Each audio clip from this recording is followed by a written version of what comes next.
Ngayon, itong Magnolia Chicken Templados, alam natin ay gustong kumuha ng big man na bitira sa labas. At ang una nilang option siyempre si Arvin Tolentino. Pero dahil mukhang ibibigay itong si Arvin Tolentino sa Barangay Ginebra, mukhang kailangan humanap ng Magnolia ng ibang big man. So ang isang nakikita ko diyang posibilidad ay kunin nila itong si Jeyo Ambohot mula dito sa Converge Fiber Xers.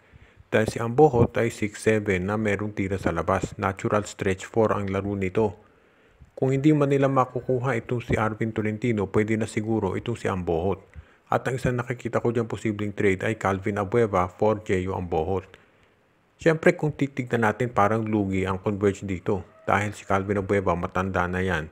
At pababa na ang laro samantalang si Ambohot ang lakas ng potensyal. Pero alam natin na ang Converge gustong makuha si Abueva. Kaya baka pumayag na sila sa ganitong trade dahil itong alam natin si Calvin Abueva ay matagal ng gusto ng management at si Ambohot naman hindi ginagamit. Hindi rin naman kataasan na value ni Ambohot dahil kahit sabihin natin malakas yung potential niya ay hanggang potential lang yan hanggang hindi nagagamit. Kaya sa ngayon nga pwede nating masabi na ito si Jeyo Ambohot ay isa doon sa mga players na babagay sa Magnolia kung sakasakali na hindi nila makuha si Arvin Tolentino. Siyempre kung available si Arvin, yan ang una nilang kukunin. Pero kung maibibigay siya sa Barangay Ginebra, baka nga ito si Ambohot na lang ang targetin nila. Kung hindi sumapat yung Abueva, baka kinakailangan isama pa nila si Russell Escoto o kaya si Jerica Hanmisi.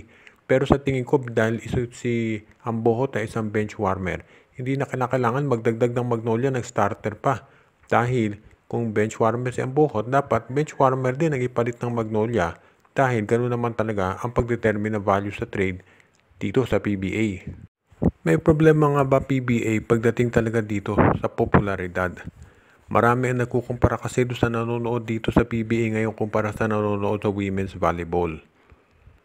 Kahit kayo hindi pamilyar dito sa women's volleyball sa Pilipinas, alam nyo na napaka-popular nito. At kung titignan ninyo, yung crowd attendance ay medyo malayo kumpara dito sa PBA at dito sa volleyball. Hindi na pwedeng gamitin ng PBA yung excuse na marami na silang kompetisyon katulad ng online streaming at ng iba pang mga entertainment. Dahil syempre alam natin ang MPBL, UAAP, Women's Volleyball, yan din ang kompetisyon na hinaharap.